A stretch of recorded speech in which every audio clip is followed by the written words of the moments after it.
Well, welcome, Anastasia, for joining us all the way from Berlin. I know probably it's too late at your end, or maybe late.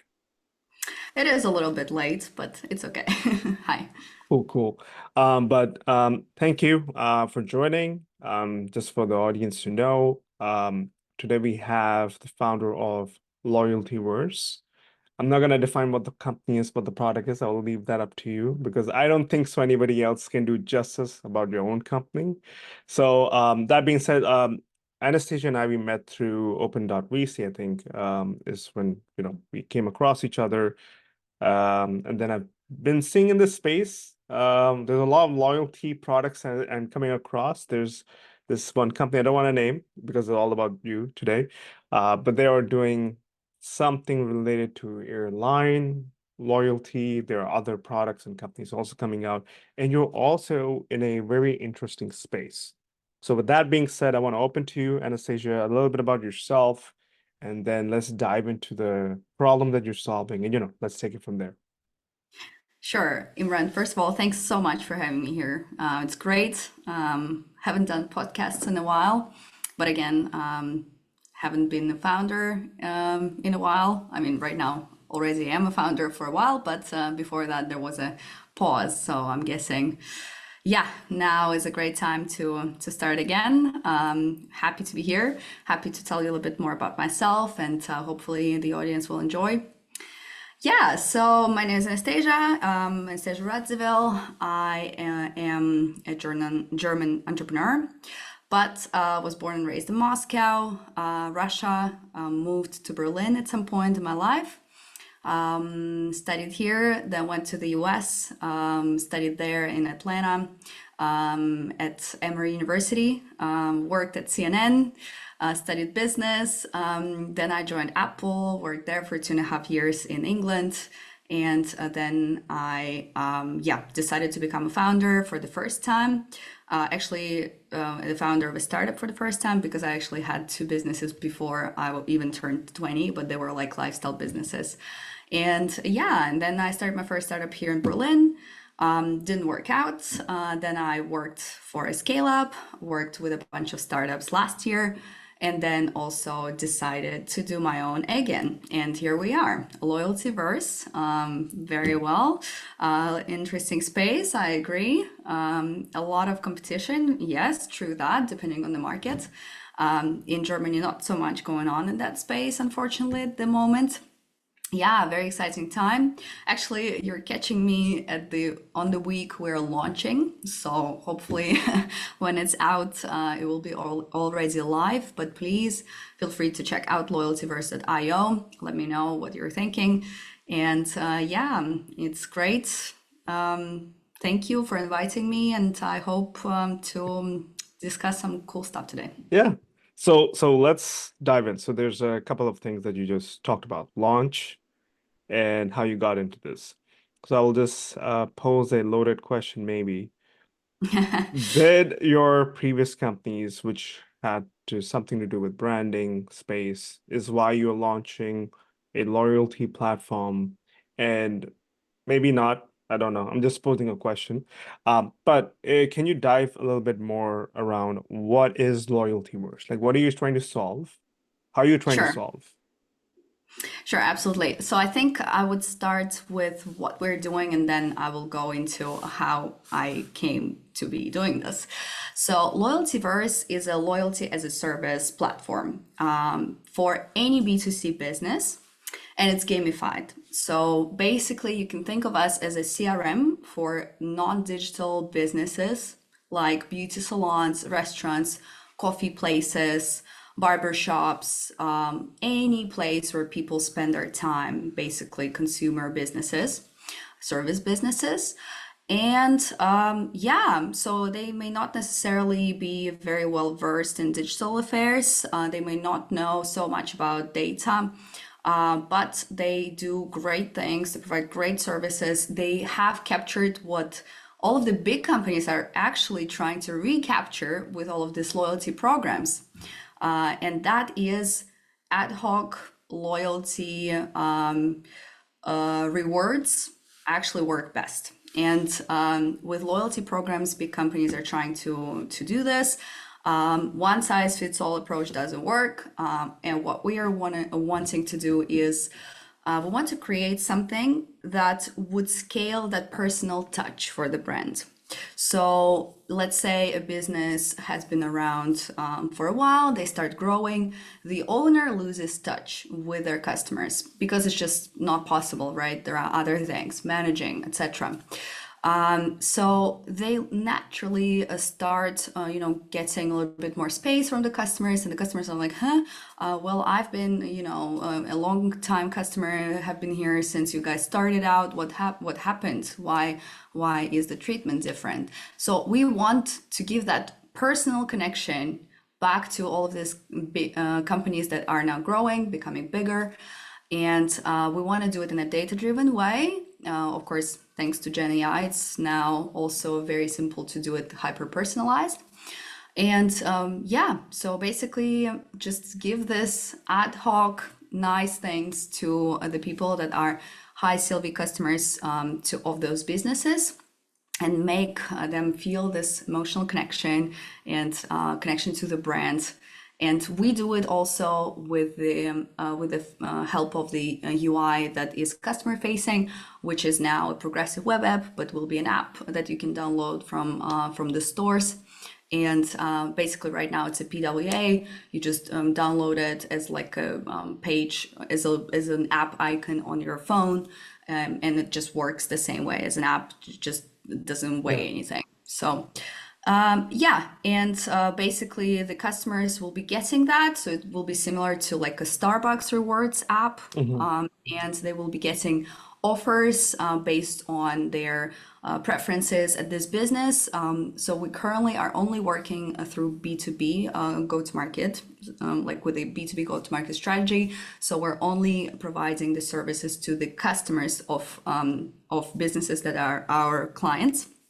But later on, there will be, of course, the discoverability. There will be a fintech thing. There will be many, many things. I don't want to say too much because it's, still in the future. And we want to kind of keep that surprise and delight effect as well. But so this is what we're doing. I think we are kind of a CRM that has two UIs, one for businesses and one for customers. So that's it. And if you like, I can also go into the first question, into how it all started. Yeah. And why. Actually, I have been working with a startup that was doing Web3 infrastructure for gaming studios. Now they're doing a completely different thing.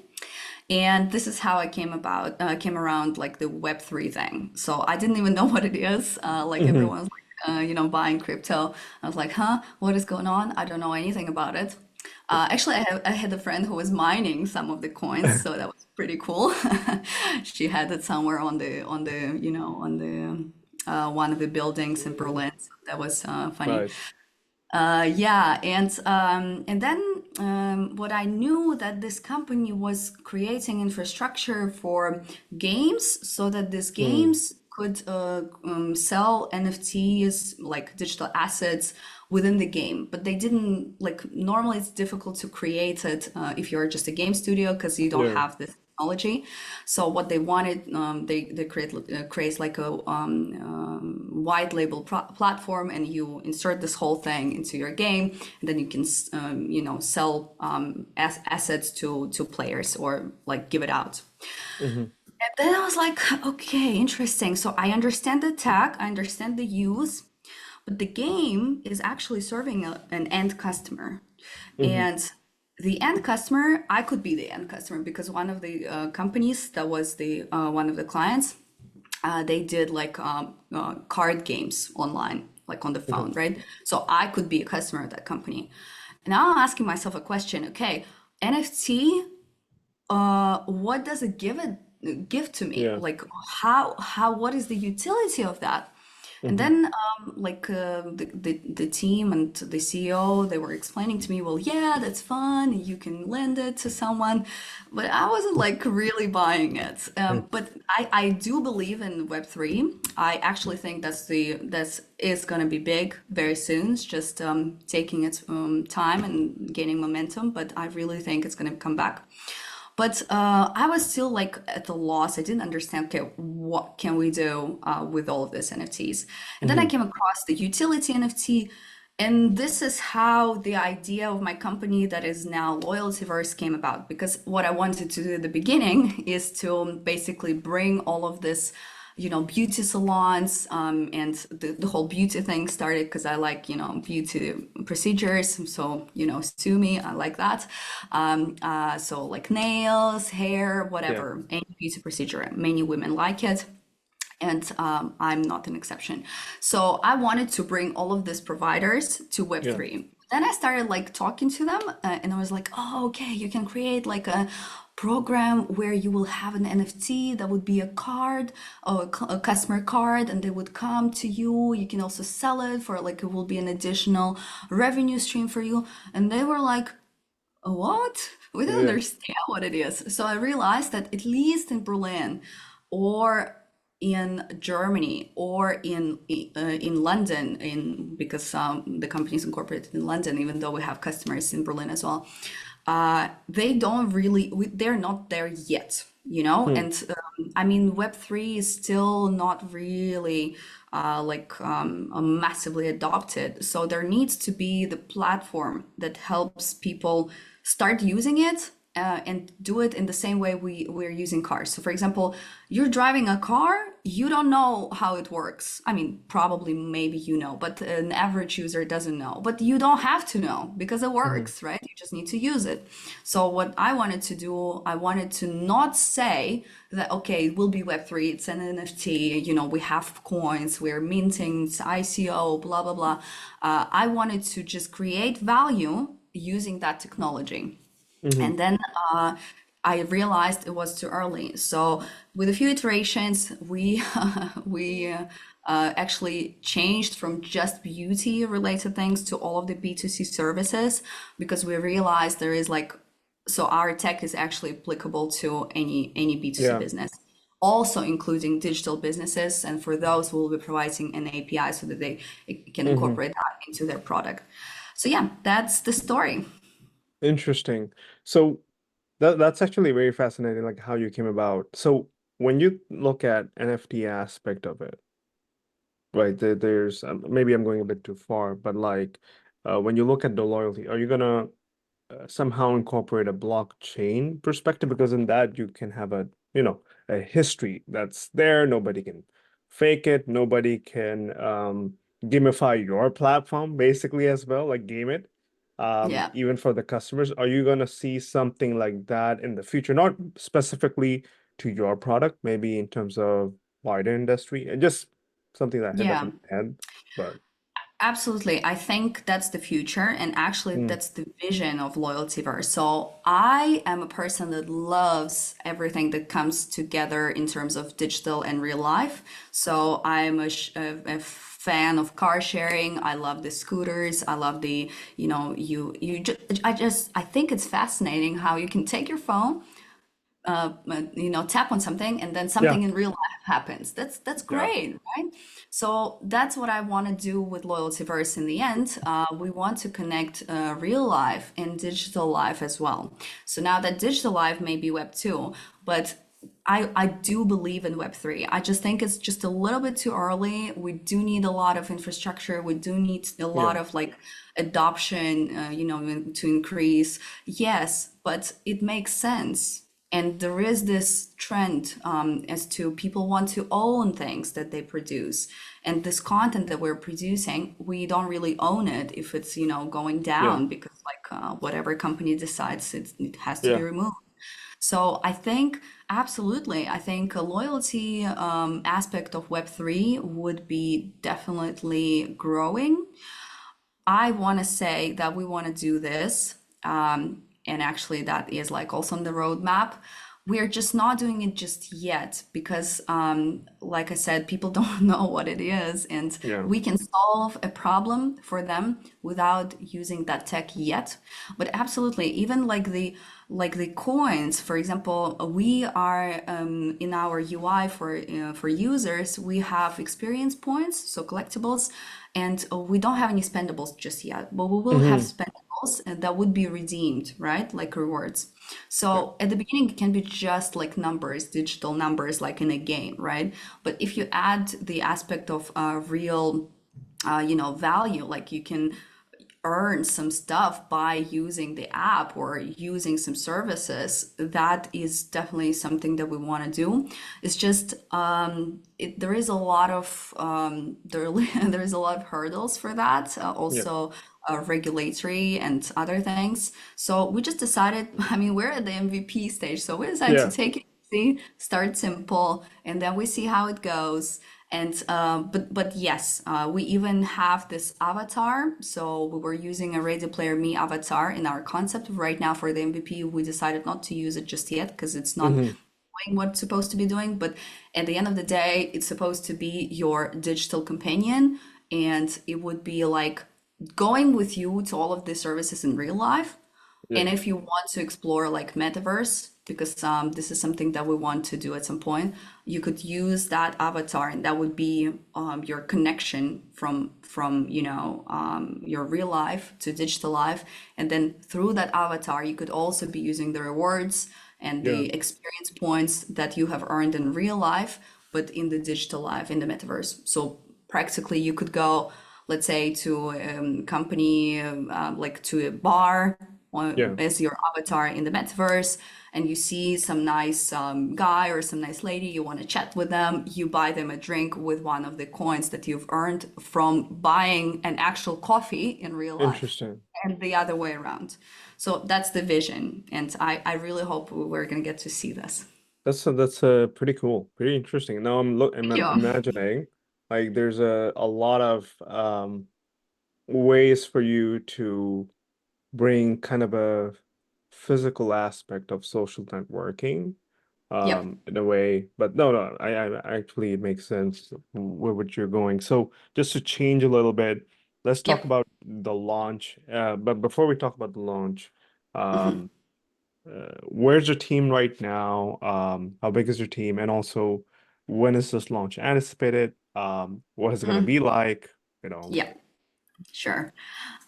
So right now we are both based in Germany, even though our company is incorporated in London, for many reasons. But main reason is just much simpler there. It's much Yeah. faster. Like here, you have to go to all of the notars all the time. It's just a bunch of additional work that you don't want to do.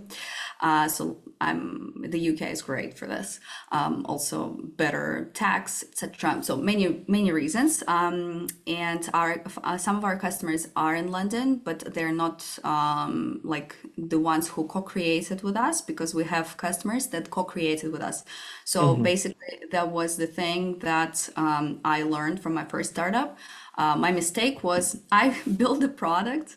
Uh, and I didn't really test it so well with the people that it was supposed to serve. I thought I Yeah. was like Steve Jobs, like because I'm ex-Apple, so I was like, okay, I'm like Steve Jobs. So I'm just gonna create a product that Yeah. people will love, and I don't need to ask them. So, oh yes, that was a mistake, and it turns out if you don't do this, you Yeah. may build a product that no one will be using. So I did not want to do this time, and I made sure I have real customers that and but there's still a mistake I've made. I should have Hmm. also made them prepay, and I Okay. didn't do this. So and also the ticket size a little bit small, because Yeah. those businesses, they are basically like customers, like Yeah. prosumers, right? So like consumers. So you need to really have like you Yeah. need to have a scale so that it makes sense. Yeah. So that was one more thing I've learned this time. So not only find a customer who will co-create with you and you solve their problems, but also find a big customer that can give you a big check, right? And Yeah. that would be something that also shows the traction. So, well, could have done it this time, didn't do it. Well, if it doesn't work, then in the next next startup, I'll definitely implement that. But so far, so good. At least the companies, signed the documents with us. They're Hmm. about like they're all in to launch. They have been Nice. working with us, reviewing the product, testing it. They saw it when it was like really just, like a bunch of text, things because Yeah. it's, you know, actually a funny thing, our product, was something new to me because Hmm. I'm not really technical. So I have worked as a product manager and as CEO. Obviously, you are the product manager as well, but I don't code. Even though I used to like learn how to Yeah. code a little bit. But the thing is, turns out that the data bit of it, like the architecture of the whole system, and the logic, how it all Yeah. works, that was important. Yeah. And that's where I also spent a major chunk of time with my CTO. So, to your question, how many of us are there? We have two co founders, and Hmm. that's it for now. We do have three advisors, but they're not working full time. And Okay. basically, they were just helping us with connections and will help with other connections, like to customers. But the team is just the two of us. So yeah, and basically both he is highly technical, like a tech genius, working, on many different projects for many years. But we had to like sit down several sessions and really go into the detail, to the last detail. Okay, architecturally, what is it gonna do? How it's gonna work? Yeah. What are the connections? And that was a really big problem actually. And for the longest time, I didn't really see so much on the on the front end because he was doing all of this architectural work. Yeah. And then boom, everything is like in within a few days, everything is working. Obviously, some things are still in development, and Hmm. of course, there's such a big backlog of what we want to do. It's crazy. But for the MVP, we are ready. So as we speak, there will be. So we've prepared for the Instagram to educate people on what Loyaltyverse is, and Hmm. also tell them how to use it, like some of the technical aspects of like what are the offers, what are the experience points. So all of this is scheduled for tomorrow. Some videos with me as well, some posts, and we are. I think either tomorrow or the day after, we're gonna launch with our business customers who Hmm. co-created with us. There are three of them that will be launching this week, and early May there will be one more. Nice. We don't want to go too much into the numbers game right now. We just Hmm. want to get it right with these people. So Yeah. what we want to do, we want to launch with them, get their customers on board, run a few offers, run a few promotions, see what the Hmm. traction is. Do people interact with this? Are they interested? Is there Yeah. more revenue coming? What works, what doesn't work? And then once we have a better understanding, that's when we're going to start going into okay, business development, getting new customers in. And the first two markets we're going to start is Berlin and London. Okay. And yeah, and then as they say, first we take Manhattan, then we take Berlin. We're doing it the other way around. Nice. But hopefully at some point to the US, of course. There is a great competitor of ours. They are already doing Web3 in New York. I love them. They have the greatest app. I'm really inspired, by their example. They're called Blackbird XYZ, Yeah. and they do it with the restaurants only. So, and they Interesting. already have their coin. You can use the coin to like Oh. book a table in a priority way. Yeah. So they're doing a bunch of stuff that is already far ahead than us. Of course, they just raised like 25 million or something, their seed round. So they're much more ahead than we are. And the different markets. So I guess New York is a good place for the Web3 stuff because people, are aware Yes. of this. But yeah, so hopefully at some point we will be a big enough competitor for them and maybe even bigger. Interesting. No, I haven't heard of Blackbird. I'm gonna check them out, who they are or Yeah, please where they're do. They're from. great. But now I want to shift a little bit and dedicate some time. Um, to being a woman founder. Yep. This could be a touchy or, uncomfortable subject, but I think it's important for me to bring it up. Um, I will just open the question by saying, what's going on? Being like the What's up? challenge, How's it what's being up? a What woman? like the challenges? Like I hear what's sad. What disappoints me? We've come yet so far. We have AI, and we still see some biases. It's Yeah. loaded. It's a loaded shit. I Yeah. don't. I think it's more about. I'll give you a little bit of context. I believe you look at the work that people bring in, their merit, the end. I don't care if you're even anybody at this point, right? That's my, but of course there's DEI, they like balance everything out. So I'm gonna put that out for a second. Mhm.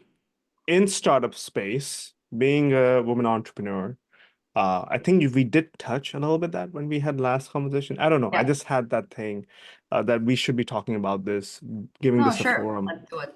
What's I don't know what to even ask. You can just go ahead. Okay, let me help you out here before we walk anywhere where we don't want to be. So, yes, I mean, I agree with you. Actually, I agree with you as to there is obviously this question of gender, even though we don't want that to be a question, somehow it still is. And I have a very interesting relationship with this. So I'm happy to explain. But I agree with you about, okay, let's go and look at the input and output. And actually, output matters more, the input as well. Sometimes input matters, especially if it is a highly risky thing. You need to see, okay, what did the person actually do? Were they agile? Were they optimizing? Were they learning fast? So that's also something that matters. But the output is key, and the rest shouldn't matter. But the thing is, it does, because people are actually not cognitive beings. We like to think that, but we are emotional beings. And any decision, if you even talk about anything, like I love debating this topic with people that are working in highly logical professions, for example, lawyers. So they tell me, oh, no, no, no. Well, of course not. We're just basing our decisions on, being logical and reasonable and looking at all of the facts. So, and I like to say, give them an example. So, for example, there was this guy in London I talked to in February. He's working with funds that invest in funds of funds. And I mentioned this thing, and he was like, no, no, no, we are very logical and reasonable. Well, maybe you women, you are that. And I was like, okay, how do you feel about investing in the funds in Germany? He's like, it's terrible. I'm sorry, you are from Germany. I don't want to, offend you, but that's the most terrible thing that can be done. I was like, okay, why? Well, a lot of regulations, very many hurdles. We like the language is different, the legal system is different. Like, so I said, okay, so there is frustration there, right? There is misunderstanding. You feel like you're lost. You don't know what to do. You don't know where to go. You don't know how people work. So frustration, right? He was like, yeah. I was like, okay, well, see, emotions are there. And even if we are talking, I saw it also with developers, like they will have their preferred language for coding. And they will not use something because it's stupid or whatever. And I don't know, I wouldn't go to the coffee place near my place. I would really walk the extra mile just not to go there, because the guy there that owns the place wasn't nice to me at some point. So we are emotional, and that's okay.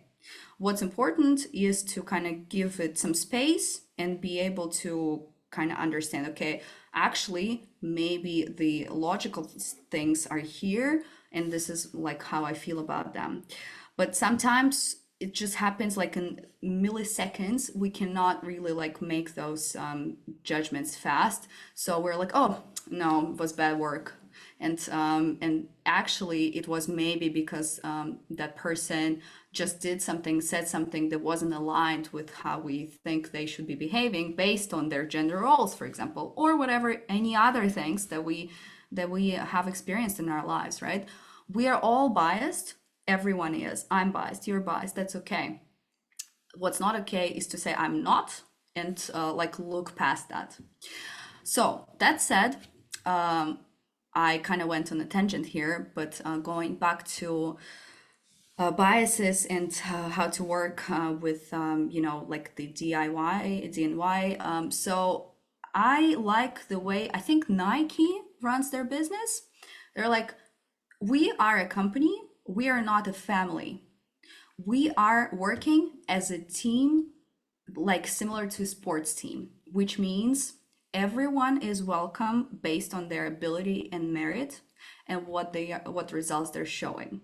We don't care who you are, just what you just said, but you have to contribute meaningfully. And family is where you are loved unconditionally. A company, a business doesn't love you unconditionally, and that's fine. It's a different, let's say, area of life and different play, and that's fine. So I think this is the best way to go about it. Like basically look at the try to be aware that okay, maybe I don't like this person because X, Y, and Z, but really, are they saying something that makes sense? Are they contributing meaningfully? And sometimes we can do it, sometimes we cannot do it. We can strive and do our best, but we can't be perfect. So I think that's okay. Then going to the question about being a woman and Yeah. like experiencing biases, etc. Of course, I mean, yeah, but sometimes they're also positive, and sometimes they're negative, and sometimes they're mixed.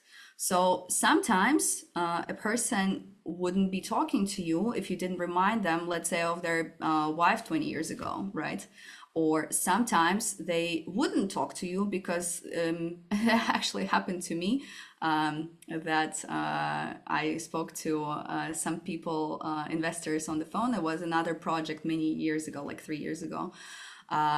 I talked to the investors on the phone, and my voice is kind of deep, so my speaking voice, my singing voice is a soprano. But like it wasn't clear my age and everything, and then how I look. And then I had a call with them, and it was like a bunch of old German dudes, and it was just a disaster, Like I was saying the same things, but they see me and they just didn't believe it. And Hmm. I thought back then, well, that was probably because I'm a young woman. Hmm. But nowadays, I have a different philosophy about it. So I think maybe, maybe not. Maybe that was nothing about me being a woman. Maybe I wasn't saying things right. Yeah. Maybe they have received new information, and maybe they, yeah, changed their minds. And or maybe there was like other projects that they wanted to invest in. So many different reasons, and Yeah. you can't possibly go about your life in this way thinking, oh, that's because I'm a woman, Yeah. because it may be, so what? You can't Hmm. do anything about it. I don't want to be a man. I don't want to change my gender, whatever. Sorry, I mean, I understand people do this nowadays, but that's not what I want, right? Hmm. So I can't do anything about it. I'm loving what I am and who I am. So I'm just gonna go about this in a way Yeah. that I would do. And I think the most important thing is to kind of be yourself. I think it's a thing that everyone says, and it's like a truism at this Yeah. point, but it's true.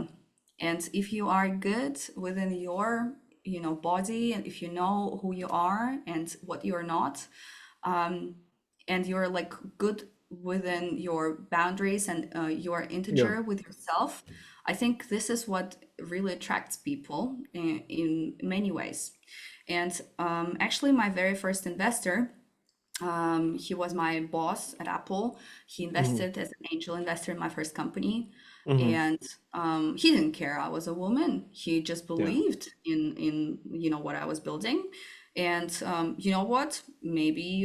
we were both wrong because that company wasn't successful. I think maybe the execution was wrong, but the idea was Mhm. good. But it doesn't matter. So, all of this said, I also want to add something that's very important, I think, for women and for men to understand. I think we usually don't believe the story of another person, so to say. Mm. Like, I have spoken to many men, and they're like, "Oh, yeah, really? I didn't know it was so difficult." Well, I hear all the time that people are saying this, but I Yeah. didn't know. I thought it was easier to be a woman because you get so much in investment, in your company. Is that okay for you that people invest in you just because you're a woman? And I had to laugh because that's not the case at all, at least for Yeah. me. And I think what we need to do is basically listen actively and believe the story of other people. And sometimes it's not the truth, but it's their Hmm. truth. And I think that the environment in where people grew up also is very important. So I grew up in Moscow, Russia. And in Russia, a woman is supposed to be a superwoman. So she's supposed to be a very beautiful, a very smart and educated, have a great job, and like take care of the family, have like three Wow. kids, whatever. So really unreasonable demands. Yeah. And of course, there is a lot of things that you can say about women in Russia. But what there is not, and I think this is thanks to, to the socialist, so to say, past of Russia, is that a woman cannot do something. So, like a woman cannot work there or this or do business or whatever.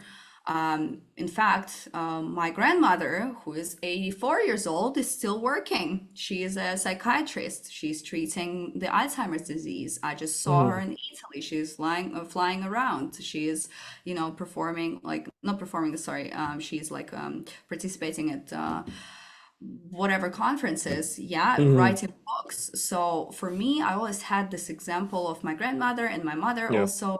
She had three kids, and she was also working, and I've never thought that, okay, well, because I'm a woman, I cannot do something. There was, of course, this like, oh, all of the important positions, they're occupied by men, all of Hmm. the, decision makers, all of the men. I'm not Yeah. allowed to do it because I'm a woman. But I kind of dismissed all of this stuff because, first of all, it wasn't relevant for me. I wasn't Hmm. quite there yet. I wasn't trying to be the president of Russia at that point. So I didn't really care so much about this. But Hmm. what I saw, what I witnessed in my life, that whatever I was doing, I could do it. I Yeah. just could go and do it. And yes, I heard at school, and this is the reason why I actually studied aerospace engineering for 3 semesters at some point, Hmm. because I kind of wanted to prove to myself that I can do it. So when I was at school, teachers were telling me, like there was this physics teacher who was saying, you don't need to know physics. You're just gonna get married. That's fine. So, that really stuck with me. But Wow. at that point, I didn't really care. I was like, okay, well, that's your opinion.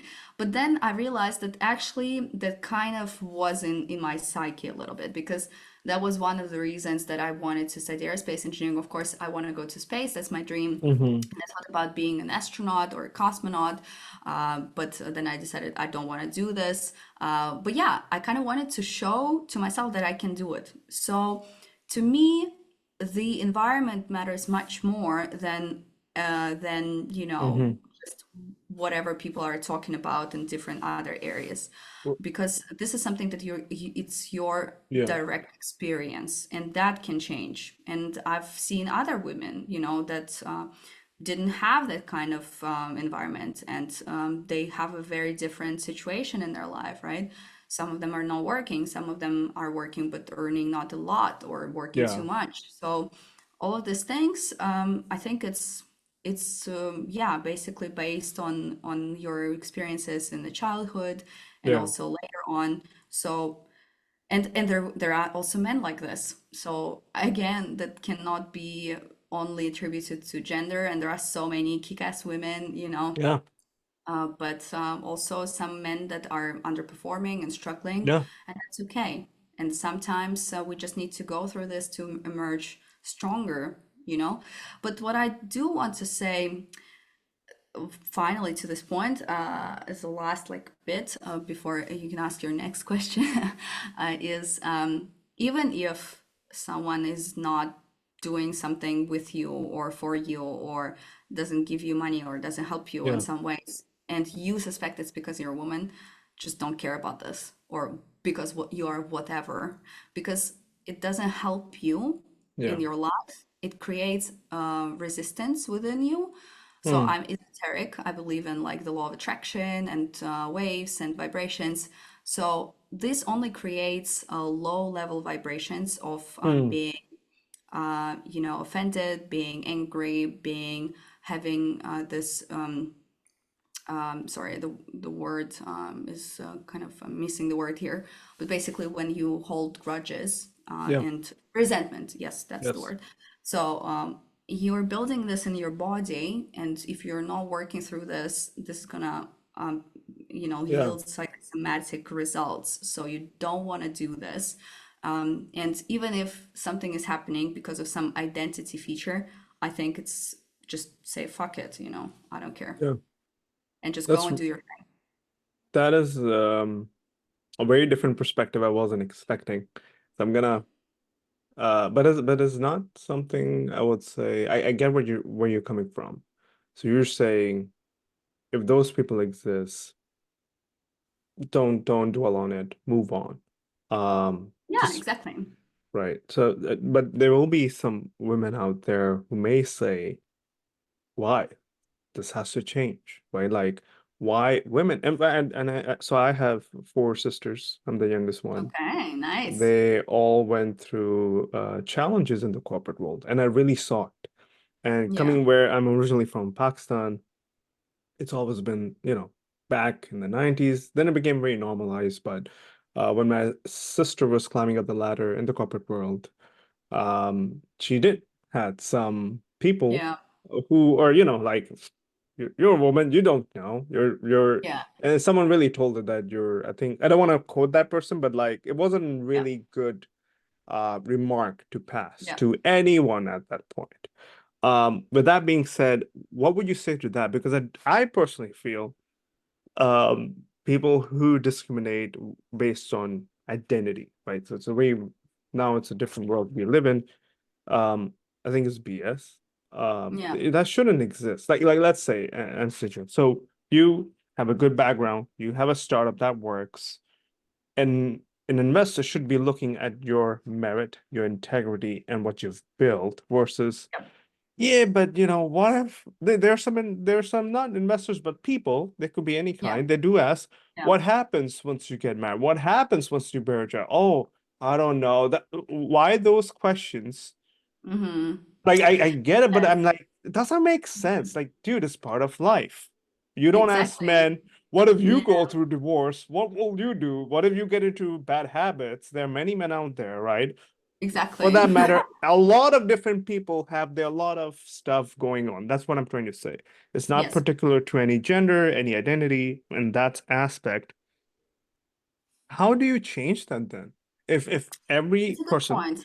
Yeah. tries to do what you're doing, which is it's good, but I will say it's good, but also the world needs to understand that you Yes, can't do for that, right? sure. Like, what would you say to that? Yeah, I think it's all valid questions, and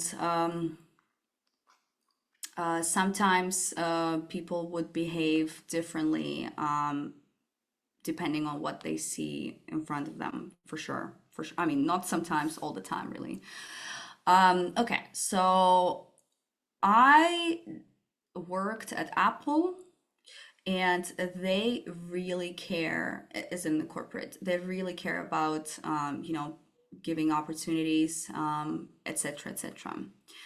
I don't remember any of these situations similar to what your sister has experienced, which is, of course, horrible and should not be done.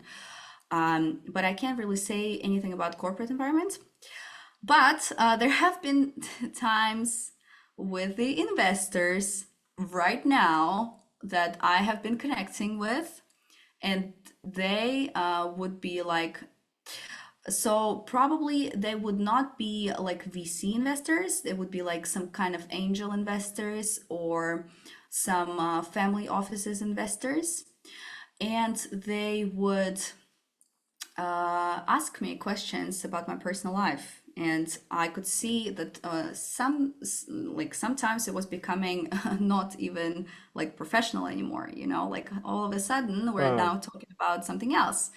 There was a situation, it wasn't an investor, but it was a connection of mine Mm-hmm. who started saying, okay, you know what, why don't we go together to this country and you can be like, we can spend meaningful time there. And I was like, I was talking to you about work, and could you possibly like just keep it Wow. there? But I also think sometimes it's okay to be attracted to another person, even if you met in a professional setting. It's just important to be considerate Yes. and you know, like and to really read the room and see, Yeah. okay, if the person is interested back. And you know, I think it's okay to give it a shot, but a respectful shot, and to ask, okay, would you be Mm. interested in like seeing me outside of work, for example, something like that? Why not, right? I Mm. could see that it's possible, but the problem is that it becomes some kind of a currency. For example, that for example, Yeah. you have to meet someone outside of work so that they invest in you, and But isn't that's why they try to like I personally feel like there has to be a boundary, right? Like you respect absolutely, it, right? Like absolutely, it messes up the how to put it, like Theranos, well that's a failed company, but Elizabeth yes, Holm and Sunny had relationship. yeah. That's messed up, right? And Yeah, then things fell apart. She left him because it's not useful. I don't know the whole story. I'm just making that up at this point. But yeah, but don't you feel there has to be some kind of a respect in the middle? Like, hey, I'm meeting you absolutely. for work. Like at work, let's put it this way. I have made lifelong friends. That's different, right? But workplace, I don't know what would you call this, attraction and all, doesn't make sense for me personally. The reason I'm opposing to that a little bit is because there's back in the day, Uber had this Yes. thing during Travis. Yeah, WeWork had, and there are plenty of companies and yeah, companies that I know personally, and I'm like, I get it, you want to run it like a bro, aggressive, let's break stuff. Oh, but where's this going? This is going in a weird direction, guys. yeah. That's why I'm posing this question. I understand what you're saying. I'm not opposing to the whole thing, but I'm like, where does it stop? Because you said something, it becomes a currency, right? Yeah. Like, Well, it oh, should not go become a out on currency. a right. But how would you define? Maybe the other person is like, oh, it's a currency, and you're like, oh, it's not a currency. This person is being genuine. Like you see, it creates an Well, it's very awkward. easy. It's very easy to see, I think, if it is a currency or not. So if you have to do something so Mhm. that the person helps you, that is a currency. They want Mm. something from you. And the question is, do you want to use your time, your body, your whatever to do this or not? So I am a fan of what's his name? He wrote the book, Mark Manson, sorry. Yeah, Mark Mhm. Manson. The Seller Art of Not Giving a Fuck. He's saying always treat the person as an end in itself, never as a means, including yourself. I agree with Mm. this 100%. So to me, that would not be possible. And I have been in situations where I had to say no to these things, and it would maybe have made my life much easier. But I Mhm. wanted to achieve things not by, you know, having some favors from someone because Yeah. I did something for them, but because on matter, you know, Yeah. like sorry, on merit, Yes. and so I think for me it is an easy answer to all those questions. And you know, people never ask them like straight away, right? This is like Yeah. very gray area, right? So no one wants to be sued, whatever. So you there is like subtleties in there, and Yeah. it's not easy always to understand this. But for me, that would be me using me for my goal, and I don't want this. I don't want to use not myself, not others to achieve goals. And I really believe in the collaboration without using the other person. Sure, you meet someone, you can be helpful to them, they can be helpful Yeah. to you. Yes, but Yeah. I refuse to frame it as a way, okay, I'm using you, you're using me. I don't want that kind Yeah. of energy in my life. And to me, it's really it's coming down to energy. But I want to talk about an example that was similar to what your sister has experienced, and that happened to me last year. Hmm. Uh, and I'm 30 years old, so I know a little bit about life. And I thought that I would always, be able to protect myself and always be like, yeah, like say the things that bothered me, but sometimes you can't. And so what happened is I was a partner or a girlfriend, because I don't want to call that person my partner, ex-partner. But I was a girlfriend to a founder of a Hmm. company, and we all went to Cape Town, and we lived together with the whole Hmm. team in one house. Okay. Well, that was, first of all, for me too much. Hmm. A whole month living together with people I don't know, and I'm Hmm. not even working with them. I'm Hmm. just, the girlfriend of the founder, and like everyone is like not even knowing what is my role in this whole thing. Hmm. But the other reason was that there was a one of the colleagues, so one of the reports of my ex-boyfriend, who had a very peculiar sense of humor. So he would be making a lot of jokes about everything, Hmm. including himself, a lot of sarcastic jokes. And I would like to point out at this point that sarcasm means from Greek tearing flesh. And Oh. actually, there have been, yes, there have been studies. I can't quote one right now, but I'm sure I've read about this, that if a person is listening to sarcasm for 15 minutes, and how many Mm. times they have listened to sarcasm, there is a good prediction uh, of how many times they will be sick in the next year. So, Jeez. yes, it's really tough because it cannot be used when talking about important things. It cannot be used in writing. It's easily misunderstood.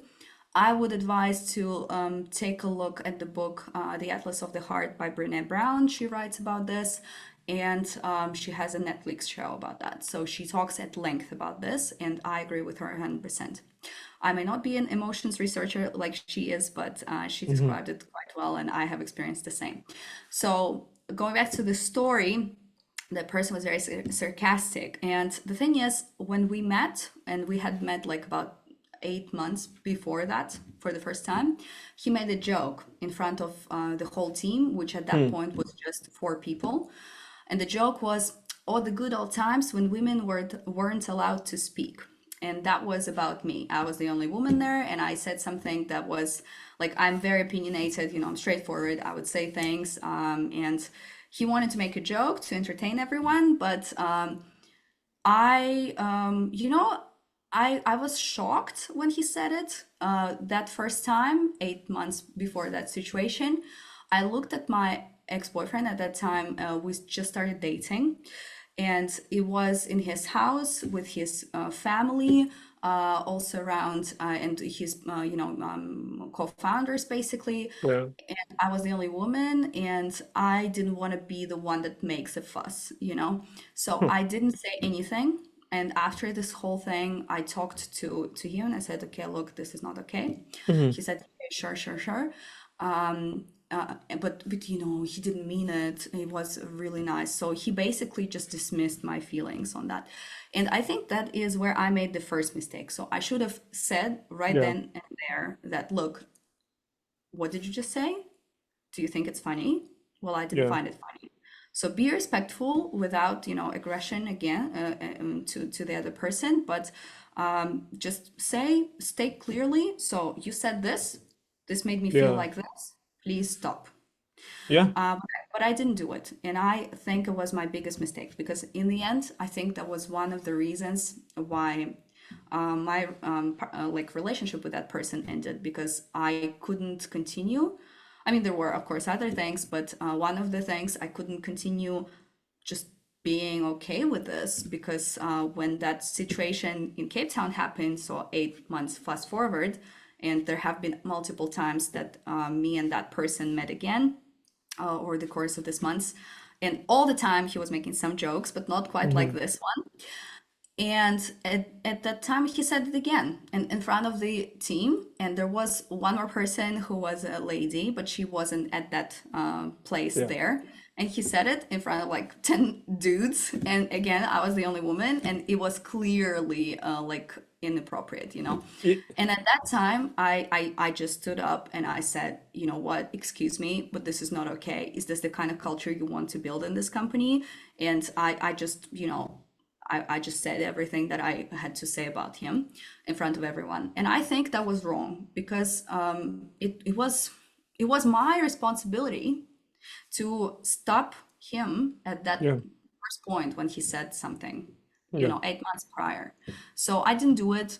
I was holding resentment and anger and, all of this stuff.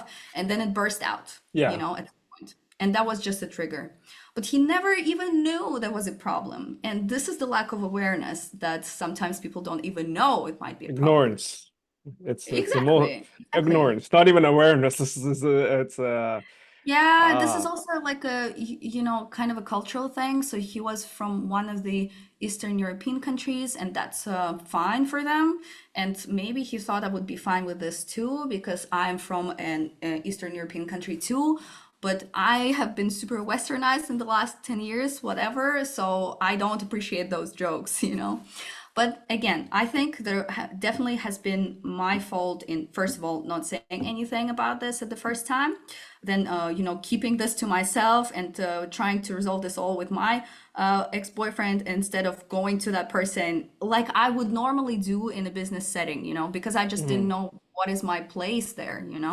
So- And in the end, the other point is absolutely I shouldn't have done it like that. I should have been, just not angry. I should have just said something like, you know what, I don't want to discuss this stuff, something like that. So I should have handled it differently. But then yeah. again, we're I emotional beings, so so I just do it right. my takeaway from this stage is like because I'm just listening to it right now and I'm like there are two things, right? So one thing you're talking about is bury or I don't know, whack-a-mole is when those things pop up and you have to like hit them, Yes, right? yes, yes, yes, And I think whenever you see some of those situations where someone is yes, being, well, firstly, there are some fundamental things that I personally don't like. Uh, don't cost your job success on other person's demise or, failure. yes. Secondly, don't make jokes based on other person unless actually there's no Yeah, exception just on don't that, touch right? the identity. Just, There are so just many don't touch jokes it, you can right? make. Yeah. There's a whole plethora of things that you can go after, right? So that's one, but you're basically saying what you wish you would have done is, I think, and most women should, or I'm not gonna say it, then I'll be considered as mansplaining. But what I'm trying to say is, I like what you're saying. When you see certain situations which make you uncomfortable, and they're directed Yes, towards just say being a it. woman, just call it out. Maybe not in the room in front of everybody. Just want to give a first pass, Yes. pick it in the corner. But because what happens, and this is fairly, I understand what you went through, because the second time probably you went in, you had the context. So when you burst out, you'll be considered as, oh, no, she is a woman, she doesn't know, oh, it's Probably. typical. And I and don't know what they that's think about me, no, no, but honestly. that's actually I've seen the same situation Yeah. in work environment, Yeah. which I oppose to, and I was like, I've seen it before. Well, luckily I was there in that situation multiple times. So I was like, I saw what happened before. It's not her. this Yeah, person just didn't exactly. make the right thing. Why you But going you in are there right. today? You're right in this. I think what I want to add, uh, I am not a person like maybe other women, because I've seen other women that are, Mm. shy, nice Yeah, women, like nice yeah, girls, trying not to, make a fuss about stuff, like just mm, keeping it to themselves. They would not do this. But see, even I, a person who is outspoken, yeah. I can defend myself. I can, do it. Hmm. Even I, in a certain situation, didn't do it, and I was already old enough to understand, and like Mm. I had the tools to explain all of these things. But what I want to show with this example is Yeah. when I didn't do the right thing, and I knew it was the right thing to do. So Hmm. it's just very simple. Once you're aware of this stuff and it is your value, just do Yeah. whatever is according to your value. And that's, you will never go wrong because Yeah. it will be easy and you can do it, you can make a decision fast. So I made the mistake there because I didn't say what was according to my values. I didn't say it. I let it grow into resentment and Yeah. anger in me and frustration. And because I had no recourse and I couldn't talk to that person because I already vilified this person in my head, and he is really a nice guy. He just really is ignorant about this stuff. And I guess after this situation, he is a little bit more aware. And we did speak after this several months later. We talked, and it's all fine. I have no problems with him whatsoever. I, But but it was really me who and then- should have said something and I, not let it become a big thing. no, well, that's one way, and I think the other aspect of this, I would say, is people should be, regardless, be mindful and For sure, for should sure. not be looking at gender or identity what so fucking ever. I think Yeah, for it's sure. a loser's game. Here's what I will tell you: it's a loser's game because talent and skills can come from anywhere. Not Exactly. everybody is talented or have skills, but it can come from anywhere. That actually means diversity in every aspect, right? Gender Yeah. identity alone, you can go in backgrounds and everything, right? So I think people should be irrespectively, just be respectful to all of that. Yes, exactly. And you know what? I wanna, sorry, go ahead. You had something to add. Yeah. Yeah, sorry, I just want to add to what else can be done. So first of all, you need to be respectful to Yeah. anyone. Actually, as a woman, you can also be, misandric. I forgot the word for it, but Mhm. there is misogyny and there is misandry. So Okay. you can also be not considerate, and it's Mm. not, as a woman, you're not exempt, and you can say bad things and be not aware as well. So as any person of any gender, you should be respectful and considerate. Two, if you don't like something, don't let it boil in your blood. Just say it out in a respectful way. Take some time. Doesn't have to be then and there, but just pull them Mhm. into a corner and say something. And three, I think this is something that we haven't discussed, but it's very important. So I think as a CEO of that company, my ex-boyfriend should have really intervened at all Yeah. of these Oh points. yeah.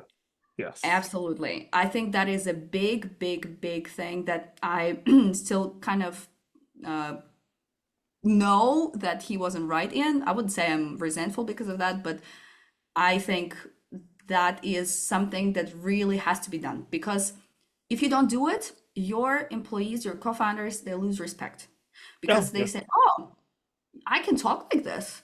Yeah. And it's not even like you don't even know it. It's like subconscious. Oh, I can talk like this about your girlfriend. I can talk like this about you. I can talk like this about anyone because I'm so important. I'm a key person in this Yeah. company. So, or whatever. And, all of the ego strokes you can get. So, I think, first of all, if it's happening on your team, you have to say something. You Yeah. have to. You cannot just let it slide. That's one thing. And two, even if it's not on your team, as in it's not, you are not the boss, but you are witnessing it, I think you should also say something. Yeah. And I have been doing it. I think it's easy for me because I'm the woman, and another woman is attacked, like it's easy for me to kind of. I And there have been stories about this as well. But as a man, it's also very important because it gives a message, sends a message as well. And yeah. I think if every man just would be more attuned to this stuff and just, you know, say something. It doesn't have to be mean. It can be a joke, can be just, oh, you know, actually, I noticed you said something the other day. Maybe don't say it. It's not really good. Yeah. Doesn't have to be degrading, doesn't have to be in front of everyone, God forbid. Like I said, I still think I was wrong in doing this in front of everyone.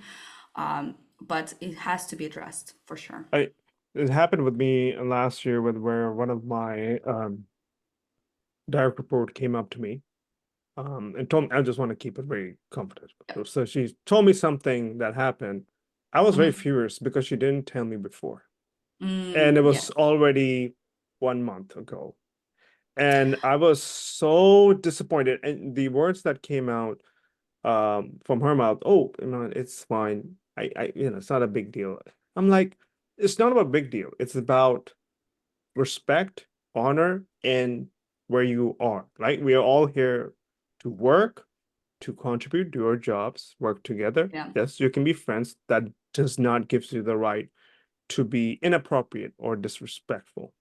for sure. And for me, I think it's disappointing. Why? Because like I come from a family where it's mostly women, so it's me and my dad only, and I'm the youngest one, so I've seen that story multiple times. That how women in work life are. So that's a near and there. The secondly, every like it's not right. No Yeah. explanation. It's just not right. And I think your perspective that you're bringing is very fresh. It's very Mhm. different. I can guarantee you right now. I'll be a little bit worried how the people or how women will respond. Mostly, they might agree, they might Well, disagree. But I like this they might. perspective because it needs to be given a voice. I don't have to oppose everything or say anything that I disagree, but I get what you're saying. I understand.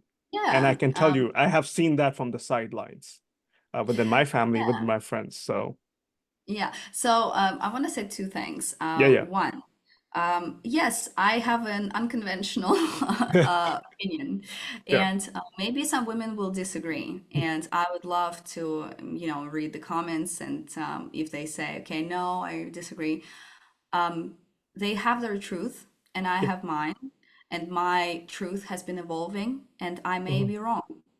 But this is something that I've learned, and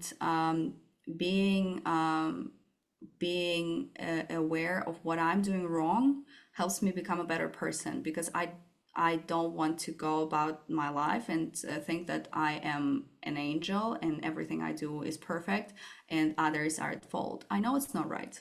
So if yeah, if I ruffled some feathers, well, maybe, No, but it is my opinion. no. I think there's nothing wrong in having anything that you said is wrong. I think there's no right and wrong. Exactly. I think you and I were saying one thing. If I were to take the words out, just to be very, very concise, Yes. respectful, call Yes. stuff out, Yeah. don't hold grudges, no resentment, and move on. Yes. And I'm adding to that, which we are also saying, is that people need to be more aware and have like Yes. stop being Sure. ignorant, you know.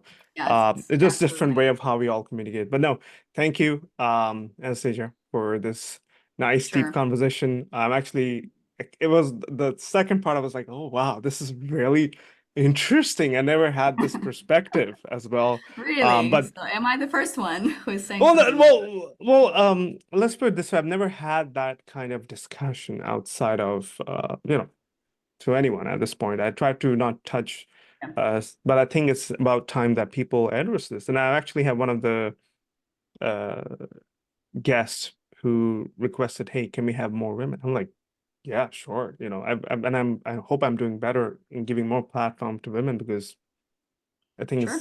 it should be done for long this time. Yeah. But thank you for Just joining. I can know, I yes, just add yes, one more thing about yes. that lady on your team? So I think this is a very important thing, and I think you were rightfully upset that she didn't tell you before. But Hmm. I think important is to ask why, because maybe she Yeah, didn't feel like she could confide in you, or maybe she didn't feel like it was that's a big thing enough. So it's very important to create a culture as well. And I think, of yeah, course, we are all trying to do this, but sometimes it's not working, right? But that's true. that the people are not scared to come to you with their issues. And I know Yeah, I failed failed with that, honestly. I know I failed with that in my first company because I failed at numerous points, all of this, even though I had the best intentions. And that's okay, but we need to learn from this. So just want to say, yeah, maybe have a think or discuss with her why didn't she come earlier and try to create like a process. Well, if that happens again, what should be done, right? No, no, That this would is be and my this is true because sometimes when I would think, or anybody at this place would be like, "Oh, we're building a good," but like there are things that even I have not gone to like HR or anybody just to even say We like are I'm just like, doing our best, like does it make honestly. sense? Does not make Yeah. sense? And no, you actually this is another new perspective. I didn't think about it. Maybe I didn't do a good enough job of like, hey, we need to have more committee, like and I think it's fine. I think it's acknowledge, We improve. might not have done our best at every single Yeah. day, but I know we all are trying our best. I absolutely believe every single person is trying to do their best every given day. And if we don't show up at our best, that's okay. And sometimes it is inadvertent, right? So Yeah. the important thing is to learn from it, to go and really just don't look back and don't discuss the same issue over Yeah. and over again. Don't really, like punish the person every time for the same thing. Like if it's done once, just let it go. It's Yeah. fine. Cool. Well, thank you, Anastasia. I know you're over time. This will be the longest episode I All think I right. had. But no, this is great. This is good stuff. Good luck with the launch of Thank Loyaltyverse. you. We'll be more interested to have you back talking about the case study of the launch where founders Sure. can learn from your launch as well and you're further along as well. But I appreciate your time and for joining the podcast. Yeah. Thank you so much. It was a pleasure.